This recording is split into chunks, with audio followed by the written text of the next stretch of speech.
सदगुरु कबीर साहेब पंडितों की वेद शास्त्र की बात को सुने तो साहब कहते हैं मेरा तेरा मन कैसे होगा। मैं आंखा देखी बात कहता हूँ तो पोथी पुराण की बात कहते हो। मैं सुलझाने की बात कहता हूँ तू उलझाने की बात कहते हो। मैं जागने के लिए कहता हूँ तू सोने के लिए कहते हो। तो मेरा तेरा मन कैसे होगा। पंडित लोग चिढ़ गए कबीर साहब से। पंडित लोग चिढ़ गए और कहते हैं ये कबीर आप छोटे से बालक हो और हम लोगों को कहते हो मैं आंखा देखी बात कहता हूँ, तू पोथी पुराण की बात कहते हो। तू क्या आंखा देखी बात कहते तू ही बता, तू ही बता। हम लोग तो वेद शास्त्र की बात बोलते हैं, तू ही बता क्या आंखा देखी बात कहते हैं।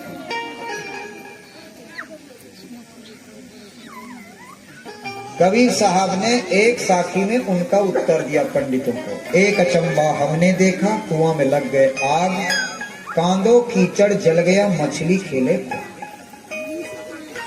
पंडित लोग और आश्चर्य में पड़ गया।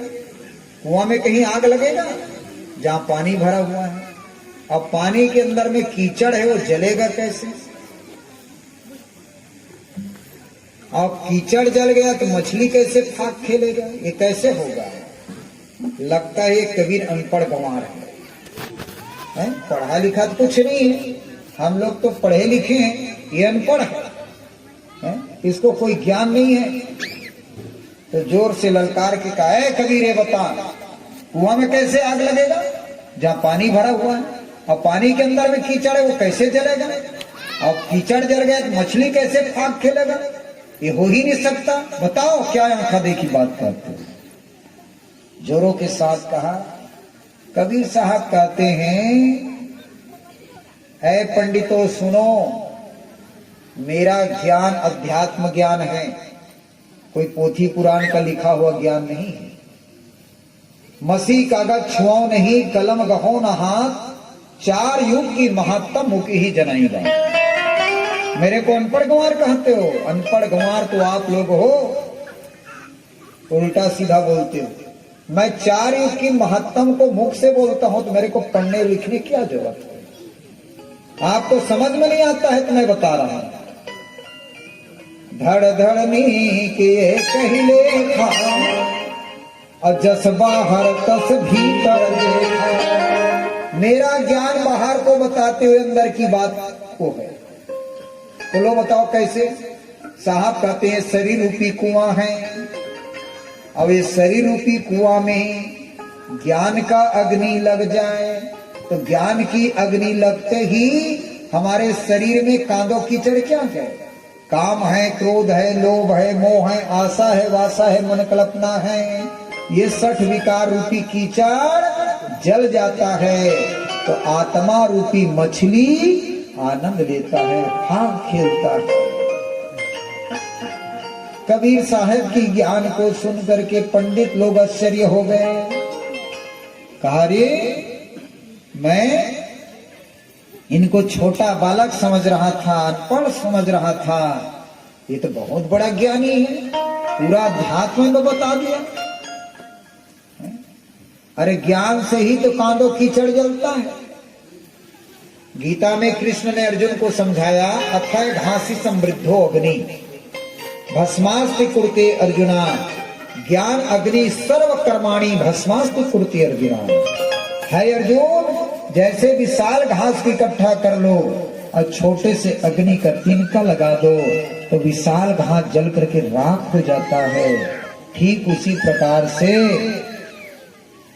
जिसके हृदय में ज्ञान का अग्नि लग जाता है तो हमारे अंदर में ज्ञान की अग्नि लगते ही हमारे 60 विकार है, काम, क्रोध, लोभ, मोह, आशा, वासा, मन कल्पना, ये 60 विकार रूपी कीचड़ जल जाता है तो आत्मा रूपी मछली आनंद लेता है, भाग खेलता है।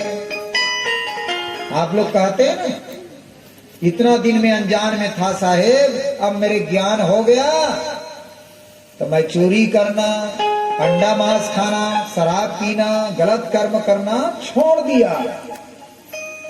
कब छोड़ा? ज्ञान हुआ तब। इसलिए जिसको ज्ञान हुआ था छोड़ चला राजधानी।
ज्ञान होने पर ही हम सब छोड़ देते हैं। जैसे तुलसी महाराज रामचरितमानस का निर्माण किया, लेकिन पहले उनकी इतिहास देखो। तुलसी महाराज इतना कामी था कि काम इतना अंधा हो गए, जब उनको काम सताया तो 12 बजे रात को निकल पड़े घर में। उनके पत्नी जो है रत्नाबाई उसी दिन मैके गई थी, और जब वो काम वासना में लिप्त हो गए हैं तो तुलसी महाराज रात को निकल गए। भादो के महीना था, हैं भादो के महीना, और बिजली की चमक दमक ये चल रहा था। कड़के बादल तड़के बिजली भादो के अंधरिया, समझ पड़े न डगरिया तुलसी चले ससुररिया। जाते जाते जाई पहुंचे गंगा जी के घटवा, बहत बहत एक मुर्दा आए बहुल समझे कटवा। वो में होगे ग सवरिया तुलसी चले ससुररिया आधे रति। जाके महल के पीछे देखा जिया सर्प रहे लटका, रस्सी समझ के चढ़ी महल में काम कला के भटका। पहुंचे रत्ना के सिलसिला, जलत चिराग रही महलों देखी रत्नाबाई। चारों तरफ किवाड़ बंद है, अहो कौन है न्याय।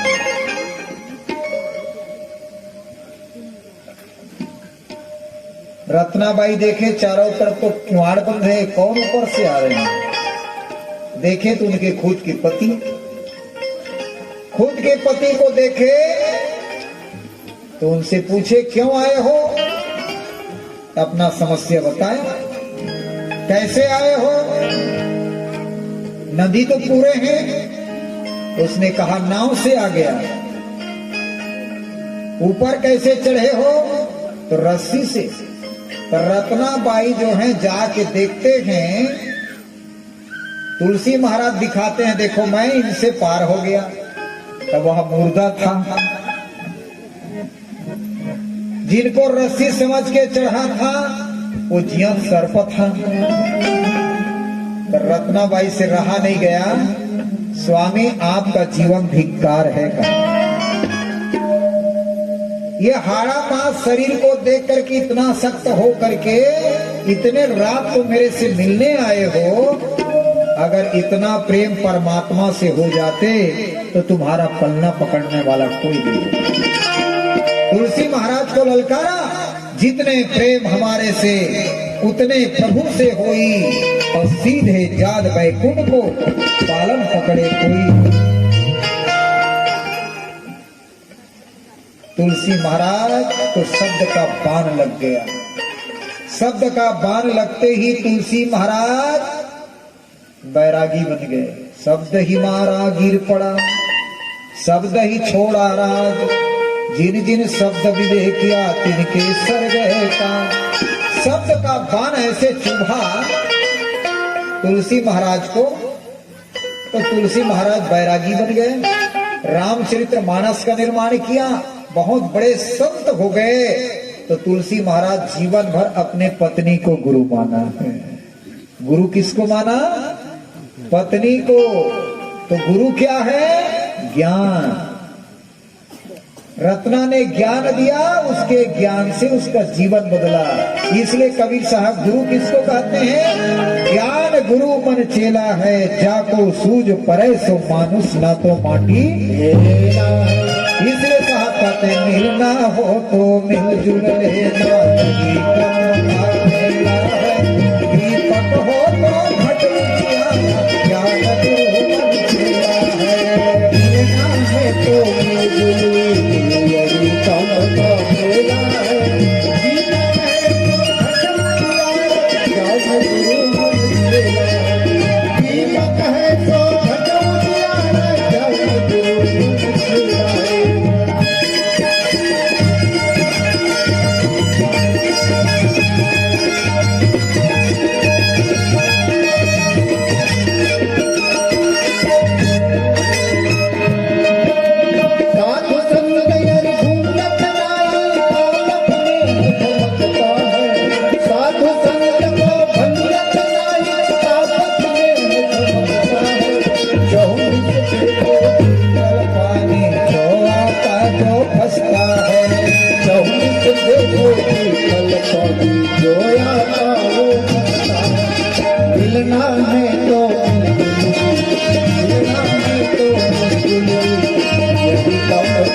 ज्ञान गुरु होता है, शरीर नहीं होता गुरु।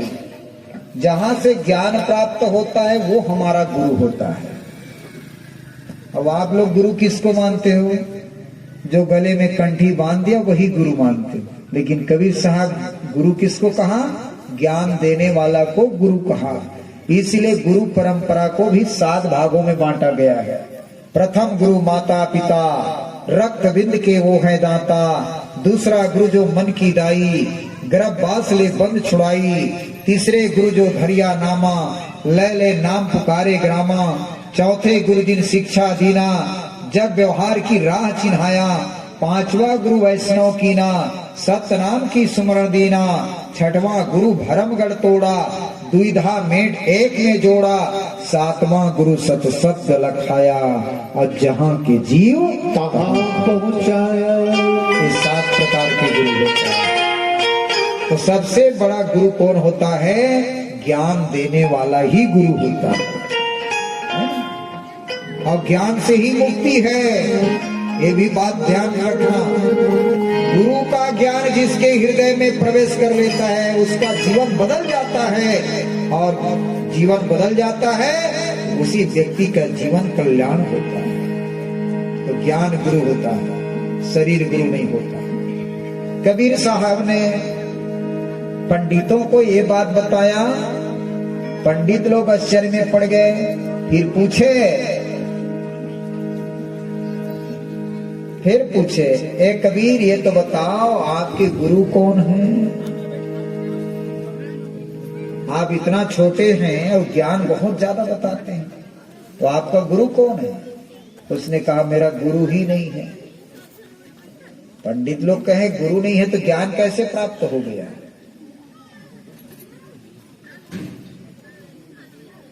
साहब कहते हैं मैं तो 4 युग की महात्म को मुख से बोलता हूं, है ना? मेरे को गुरु के पास जाने की जरूरत नहीं है। आप चाहे कितनों भी बोलो, नेगुरा ब्राह्मण ना भला, गुरुमुख भला चमार, देवता सिख कुत्ता भला, भूखी मां दे दो।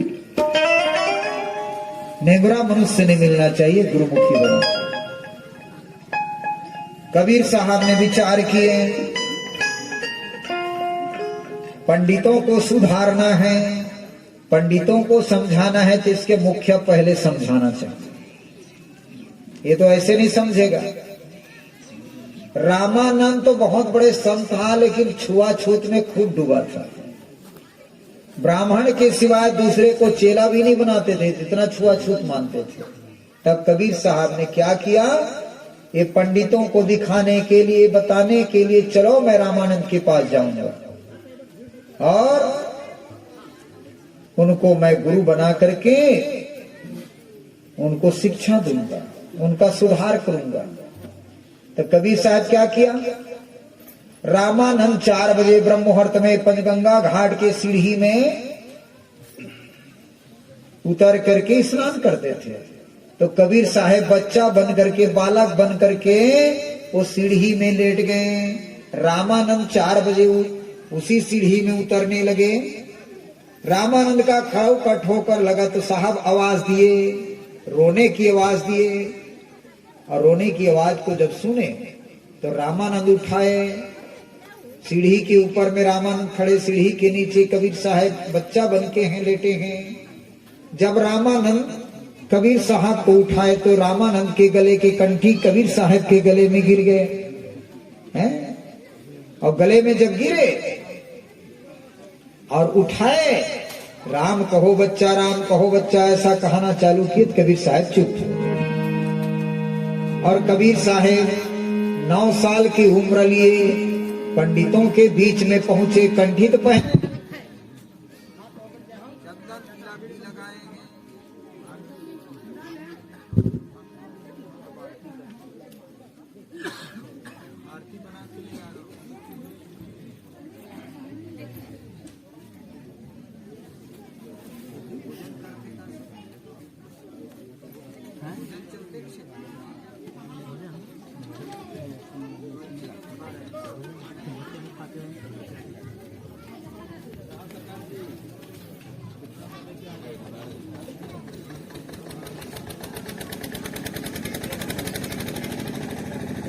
मैं पूर्ण करता हूं, उसके बाद आरती होगा और पान प्रसाद आप लेंगे। उसके बाद आप लोग जो भी कथा कहेंगे महान साहिबों के द्वारा, है ना, आमीन महिला मंडल के द्वारा भजन सत्संग होगा। अब मैं अपने वाणी को विराम दूंगा, लेकिन 5 मिनट और समय। रामानंद तो स्नान करने को चले गए और कबीर साहब 9 साल का उम्र लिए, 9तम अंश साहेब का रूपा, 9 साल की उम्र लिए। और 9 साल की उम्र लेकर के कबीर साहब पंडितों के सभा में पहुंचे। पंडित लोग कबीर साहब को देखे, ये तो बढ़िया चंदन लगाए हैं, कंठी पहने हैं, पूछो तो इसका गुरु कौन है।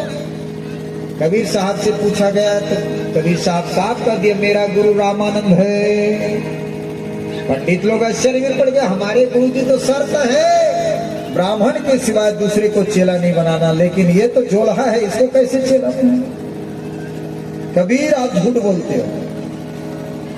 कबीर साहब कहते मैं झूठ नहीं बोल रहा हूं, जो आप पूछ गया। रामानंद के पास पूछने को गए, रामानंद साहब इनकार कर दिए, मैं तो कबीर को देखा नहीं हूं, चेला बनाना तो बहुत दूर की बात है, देखा नहीं हूं, बुला के लाओ पूछो। रामानंद कबीर साहब को बुलाया, लेकिन रामानंद सामने पर्दा लगा दिया और कबीर साहब पर्दा के बाहर खड़े हैं पंडितों के बीच। 9 साल की उम्र लिए, कंठी तिलक लगाए हैं। रामानंद पूछते हैं कि हे कबीर ये बताओ मैं कब चेला बनाया। कबीर साहब कहते हैं आज ही 4 बजे ब्रह्म मुहूर्त में पंचगंगा घाट में। रामानंद कहते मैं तो किसी को चेला नहीं बनाया हूं। तो कुछ हुआ कि नहीं हुआ ये बता। रामानंद कहते हैं एक तो घटना घटा है, मैं 4 बजे ब्रह्म मुहूर्त में पंचगंगा घाट के सीढ़ी में जब उतरने लगा स्नान करने को, तो एक छोटा सा बच्चा मिला।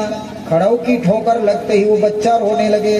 मैं उसको उठाया और उठा करके राम कहो बच्चा, राम कहो बच्चा ऐसा कहा और बच्चा चुप हो गया। मैं लिटा दिया, फिर स्नान करने को गया, लेकिन चेला किसी को नहीं बनाया। कबीर साहब कहते मैं वही बच्चा हूं, वही बच्चा हूं मैं। जब चेला बनाते हैं तो क्या करते हैं, कंठी देते हैं और मंत्र देते हैं। तो जब आपका खड़ाऊ का ठोकर लगा तो मैं रोने लगा तो मेरे को उठाए, और उठाते वक्त आपके गले का कंठी मेरे गले में गिरा और राम कहो बच्चा, राम कहो बच्चा ऐसा कहा। अब मैं चुप हो गया तो चेला बना कि नहीं बना? तो वो तो छोटा सा बच्चा था, आप तो 9 साल के बच्चे हैं।